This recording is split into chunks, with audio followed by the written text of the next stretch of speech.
दोस्तों आइए बच बारस पर गौ सेवा की महिमा के बारे में जान लेते हैं। आप सभी जानते हैं गौ माता को सारे शास्त्रों में सर्व तीर्थमयी कहा गया है, मुक्तिदायिनी कहा गया है।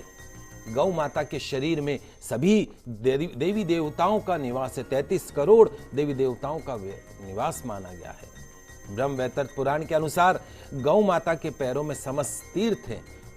गौ माता के गोबर में साक्षात माता लक्ष्मी का वास माना गया है। गौ माता के पैरों में लगी मिट्टी का जो व्यक्ति नित्य तिलक लगाता हो, गौरज का जो व्यक्ति नित्य तिलक लगाता हो, उसे किसी भी तीर्थ में जाने की आवश्यकता नहीं, क्योंकि उसे सारा फल उसी समय वहीं पर प्राप्त हो जाता है। दोस्तों पहले जमाने में घर में गोबर लीपते थे, तो अगर आप देखें तो उस वक्त जो है वो राम राज्य हुआ करता था। एक तो कलयुग अब आ गया है कि हम गोबर को देखते ही नाक सिकोड़ के आगे निकल जाते हैं। मां लक्ष्मी का निवास बताया गया है। तो जिस घर में या मंदिर में गौ माता का निवास होता है, उस जगह को साक्षात देवभूमि ही कहा जाता है। जिस घर में गौ माता नहीं होती है, वहां कोई भी अनुष्ठान वो सत्कार्य सफल नहीं होता है। जहां गौ माता हो, यदि ऐसे स्थान पर कोई भी व्रत किया जाए, जप किया जाए, साधना की जाए, श्राद्ध किया जाए, तर्पण किया जाए, यज्ञ किया जाए, कोई भी नियम का पालन किया जाए, उपवास किया जाए, अनंत फलदायी होकर अक्षय फल देने वाला हो जाता है। गौ माता ही हमारी संस्कृति है। धर्म में ऐसे देवता के रूप में प्रतिष्ठित है जिनकी नित्य सेवा और दर्शन करने का विधान है। मां वर्ष में 2 बार 2 बड़े पर्व गौ माता के उत्सव के रूप में मनाए जाते हैं। एक भाद्रपद मास के कृष्ण पक्ष की द्वादशी तिथि को बछवारस के रूप में, दूसरा कार्तिक मास में शुक्ल पक्ष की अष्टमी तिथि को। इन दोनों ही पर्वों के बारे में बहुत ही बड़ा महत्व शास्त्रों में बताया गया है। इस दिन जिस घर की महिलाएं गौ माता की पूजा करती हैं, उस घर में मां लक्ष्मी का आशीर्वाद सदा बना रहता है। कभी भी अकाल मृत्यु नहीं होती है। भाद्रपद में द्वादशी को पढ़ने वाले उत्सव को वत्स द्वादशी या बच बारस कहते हैं। पौराणिक कथा के अनुसार भगवान श्री कृष्ण के जन्म के बाद माता यशोदा ने इसी दिन गौ माता का दर्शन किया था, पूजन किया था। रामायण कहती है भगवान श्री राम इस दिन स्वयं अपने छोटे भाइयों और परिजनों के साथ गौ माता का पूजन करते थे। स्पष्ट लिखा गया है कि भगवान श्री राम ने यज्ञ के बाद में 10 लाख गौएं ब्राह्मणों को दान में दी थी। और भगवान श्री कृष्ण तो स्वयं ही अपने मित्रों के साथ गौ माता को चराने वनों में जाते थे। वेद पुराणों में, गोस्तवन वेदों में स्पष्ट लिखा गया है कि गौ रुद्रों की माता और वसुओं की पुत्री है, अदिति पुत्रों की बहन, धृत रूप अमृत का खजाना है।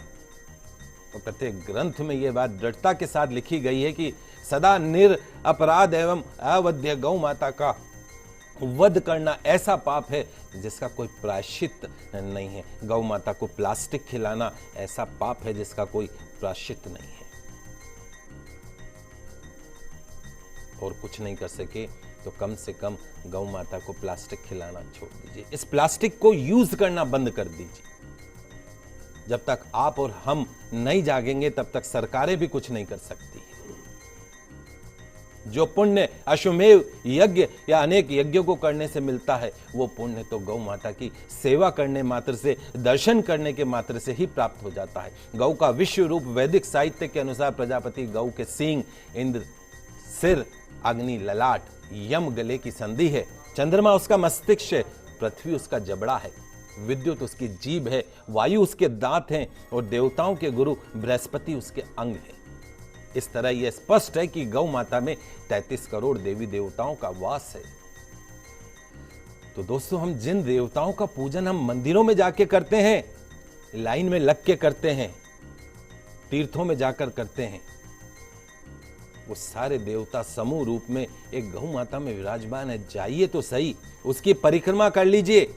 आपने सभी देवताओं को पूज लिया। दुर्भाग्य यह है कि हम मंदिरों में जाते हैं, दर्शनों के लिए 4-4, 5-5 घंटे लाइन में खड़े रहते हैं, लाखों, करोड़ों, अरबों रुपए हम दान में दे देते हैं, इसलिए मंदिरों की संपत्तियां बढ़ती जा रही। लेकिन कितने ऐसे धनवान हैं जो कि अपनी जो संपत्ति है उसे गौशाला में दान करते हैं। कितने ऐसे हैं। जो साक्षात मंदिर है, जो साक्षात भगवान है, उसको हम उतना इंपॉर्टेंस नहीं देते हैं। मंदिरों में जाएंगे, वहां पे सब कुछ दान करेंगे, ट्रस्ट बन जाते हैं और उस पैसे का क्या होता है भगवान जाने। गौशाला में जाइए। अक्सर कहता हूं, आप इस एपिसोड में अक्सर आप सुनते होंगे हमारे गुड लक टिप्स में कि वजन के बराबर गुड़ का दान करते रहो गौशाला में जाके। दोस्तों, उससे उसका पर्पस क्या होता है?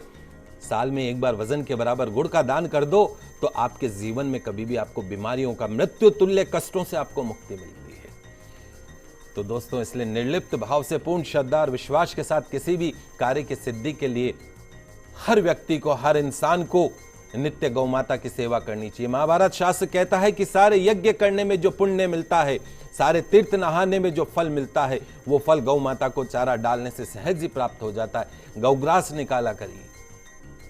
विष्णु धर्मोत्तर पुराण के अनुसार व्यक्ति के किसी भी अनिष्ट की निवृत्ति के लिए गौ माता के पूजन का विधान बताया गया है। अनेक तरह के अरिष्टकारी, भूचर, खेचर और जलचर आदि जो दुर्योग होते हैं, वो व्यक्ति को छू भी नहीं सकते, टच भी नहीं कर सकते।